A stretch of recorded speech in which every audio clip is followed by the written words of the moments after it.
Hey everyone, this is Jacqui Cooper with JCooperTravels, and I want to welcome everyone back to this episode.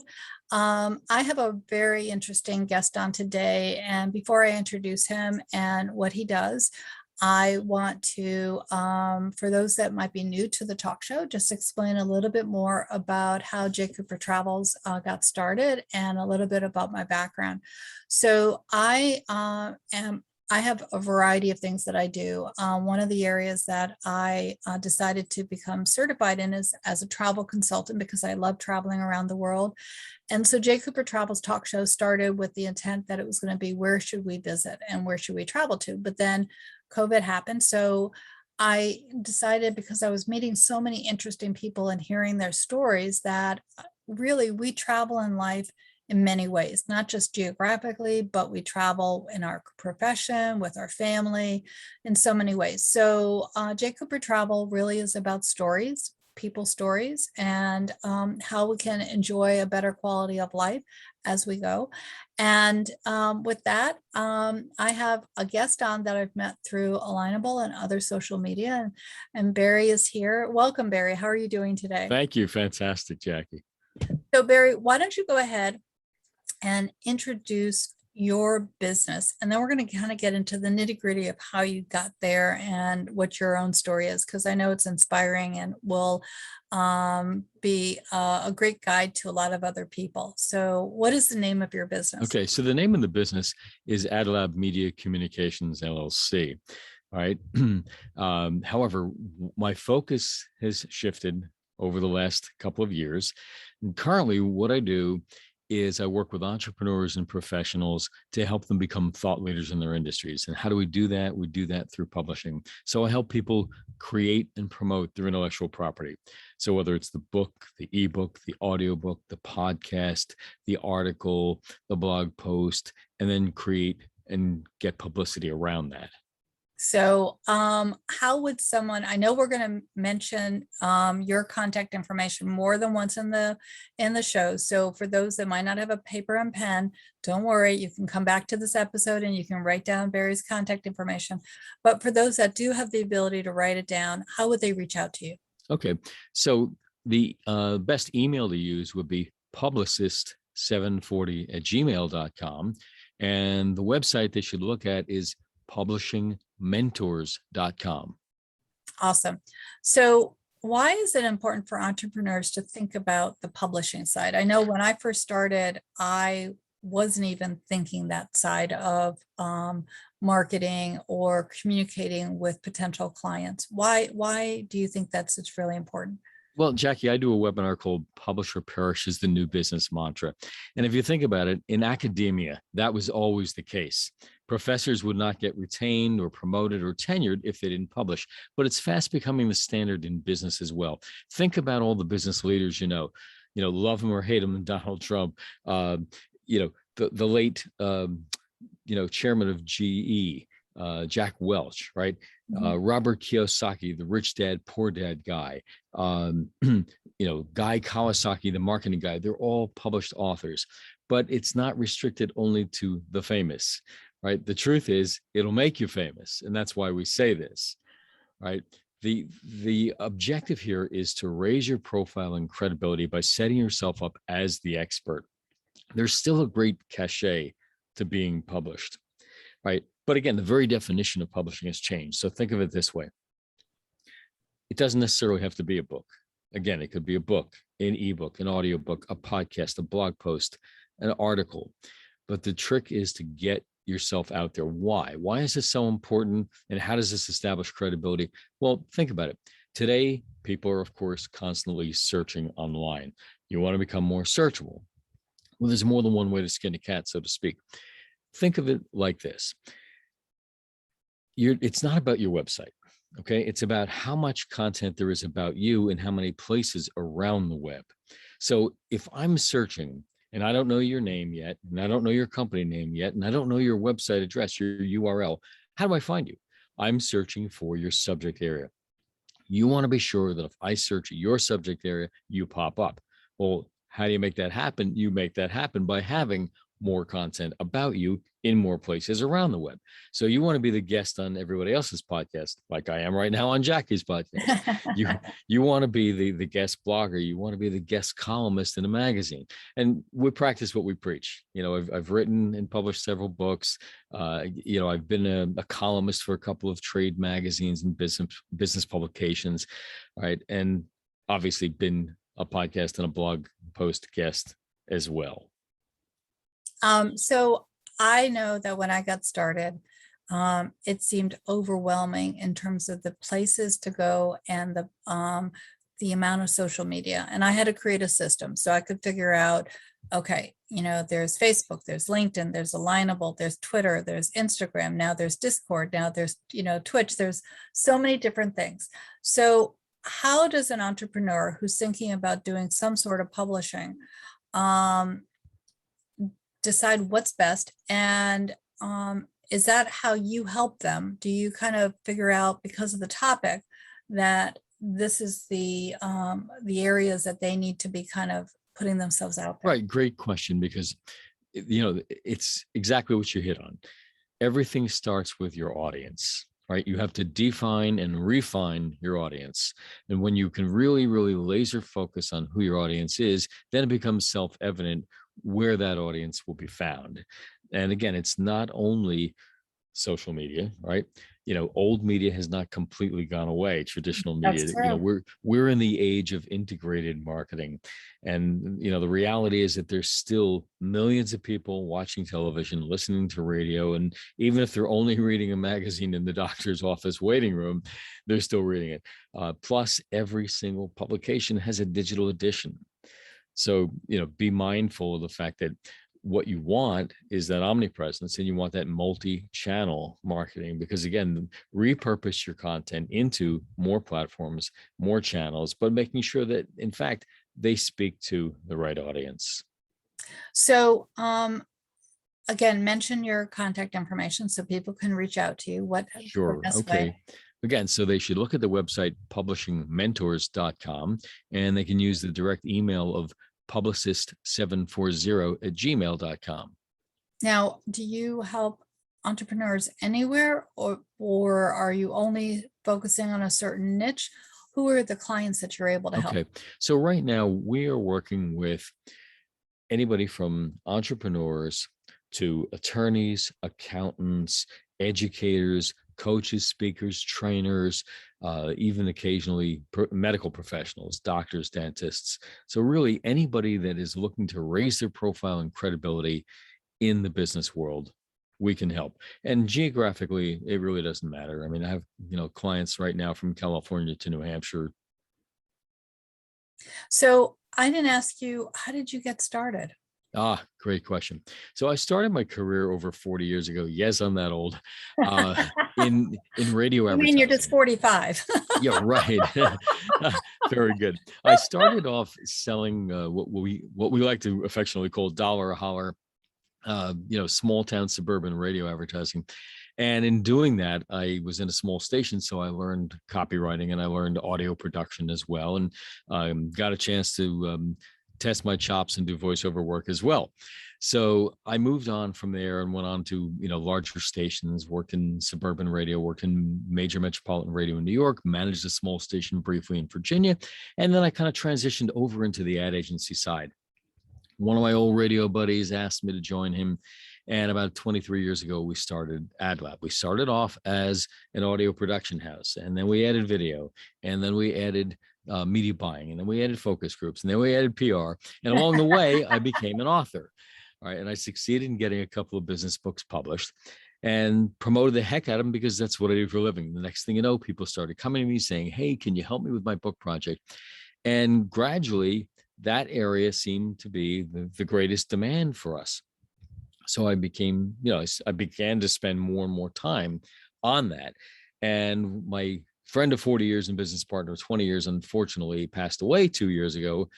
So before the pandemic, I closed the office and, shifted my focus to where now about 85% of my time is spent on this pursuit, working with entrepreneurs and professionals on their thought leadership. So what's one of the tips that you might share with listeners? As for those that follow me, I'm doing one tip, one place. So right now it's the time of the takeaway tip. What would you recommend to Okay. people? So what I recommend is first, everybody thinks that doing a book is so overwhelming, and it's not. Sometimes the tail wags the dog. Start simple. Start with the article, start with the blog post, and you may compile those into a book. Mhm. I have a client that's doing just that now. He did a series of podcasts, he did a series of articles, and now he's got the content to turn into a book. So, crawl before you walk, before you run, before you fly. Everything in pieces. Yep, that's very true. What about the place? I know that you have traveled, but you are currently in the Jersey area. What place or would you suggest that people kind of discover? Okay. Well, it's interesting you mentioned that, because years ago, I was doing some work with a gentleman who had a cable TV show called New Jersey, Not Just the Turnpike. And what you see, when you drive up the turnpike, you see the smokestacks and the factories and the refineries, and people think that's Jersey. And what he did was he actually had a local auto dealer lease a van to him, and he had the local utility company sponsor the show, and it was on statewide cable. And what he did was he went around with his video camera to all the out of the way places. So my suggestion is to do what John Randall did, and that is go to the interior of New Jersey, hit places in out of the way areas like Sussex, Warren, Hunterdon County, which are still largely somewhat undeveloped. And you'll find little niches, little enclaves like the Peters Valley Craftsman in Layton. Um, I mean, I took a little trip once with a friend, and we both were playing guitar, and he's driving the car and I'm writing down what I see, and we turn that into lyrics, right? So we ended up in a little place that was so small. Literally, this is hard to believe it was New Jersey. You would think it was Arkansas, right? Because you saw Ken Bullock's Friendly Texaco station, right? And you saw the post office and the convenience store. Everything was in one building. The entire town was one building. Sneeze and you missed it. So there are fun little places, to hit the back roads in Jersey. That's great. That's great. I know that you are involved with entrepreneurs. Now, what about someone that's thinking about becoming an entrepreneur? Would you be helping them as well? Because sometimes taking that first step is a little bit daunting. I do help them. I often help them. And if they need more help, I have clients that are, really good business coaches that I refer them to. It's like stay in your lane, do what you do best. So, I'll help them get established. I'll help them with marketing. But if they need help with financial issues, for example, that's not my strong suit. I'll get them to somebody, who knows that. But yes, I'm always happy to help people get started. And in fact, my second book was a book I co-authored with a gentleman. I came at it from a bootstrap entrepreneur side. He came at it from a serial entrepreneur side. And in fact, it's called Startup Smarts. Oh, cool. What other books have you written? The other book, business book, is 10 Ways to Screw Up an Ad Campaign. I love Yes, that. that's the real title. And yes, we've gotten a lot of mileage out of it. Now, the trick is that the reality is that I wanted to do a whole series, like the Dummies books or the Idiot's Guides. Yeah, And yeah. these would be the 10 Ways books. But publishing editorial boards are not always marketers, and they didn't get it. So the second book was really supposed to be titled 10 Ways to Bulletproof Your New Business Startup, but they changed it, unfortunately. I am working on another book right now, co-authoring with an attorney, and it's going to round out that series, and it's going to be called 10 Ways to Get Sued by Everyone and Anyone, the Small Business Owner's Guide to Staying Out of Court. I love that. I Thank you. absolutely love that. I think that you definitely should go for that series. And especially, you and I have been around the block a little bit, and where businesses started was a lot brick and mortar. Now where businesses are, it's a hybrid of both brick and mortar as well as online. So I think that you might have a lot more freedom now to do your own self-publishing. Right. Well, here again, to make it plain and simple for people to understand in the audience, that it's not rocket science, and the barriers to entry have been lowered. So for example, if you decide to self-publish, right, which is really the best way for you to go, because your chances of getting picked up by a major publisher right now are slim to none, because they become very risk averse for the simple reason that they have a broken business model. They're consolidating and they're merging because they're not making money on, only a few books. They're waiting for the next Harry Potter to walk through the door, or the next Hillary Clinton memoir. And as a result, they've slammed the door on new talent. So you are best off self-publishing, unless you happen to, hook up with a small independent publisher. So the beauty of it is that there are self-publishing platforms out there that are completely turnkey, that will do all the moving parts for you, so that, they'll register the copyright, they'll get the ISBN barcode, they'll design the cover for you, they'll do the interior layout, they'll get it placed on Amazon and all the major bookseller websites. And it's, and beyond that, you don't have to maintain a physical inventory anymore. Print on demand has become a huge standard, and it's a great way to get into the publishing business. And what that means for anybody that's not familiar with it is this: every single copy of your book can now be printed, bound, and shipped right at the touch of a button through an automated process and on your doorstep in a week. And when I say an automated process, I mean, if you mistakenly put 10 copies in when you wanted to order 100, you have to go back and place another order for 90. So that's how cool it is. And that's just part of it. All right. One other just, techno point. We're actually working with authors now in a different way than we ever did before. And this is new. This is recent. I'll get people that really need collaborative ghostwriting, right? They just maybe can't sit down and write a book. They're too busy. They don't know how, whatever. They will talk their book into Zoom. We will take the audio track from Zoom. Zoom will process the audio, and we will run it through a transcription software program that goes speech to text. And then I will edit that transcript and turn it into a book. How easy is that? That's awesome. So question, how do you get paid? Is it an hourly? If someone wanted to hire you to help create a book, how does this work? Okay. So I'm glad you asked. And everybody probably has a different business model that does this, but the way I do it, I don't believe in hourly, because I think it's like asking for a blank check. I try to make it predictable, especially for entrepreneurs that may be cash strapped. And what I'll do is, I will give them a flat fee for the editing process, right? Depending on the length and the condition of the manuscript. I mean, I've edited books anywhere from 150 to 450 pages. So you have to consider the time element. So again, to make it a win-win for both, right? I'll come up with a range, right? And that range will be based on the length and the condition, meaning what material are they sending to me? Is it really in bad shape? Does it need a lot of work, or does it just need some tightening up?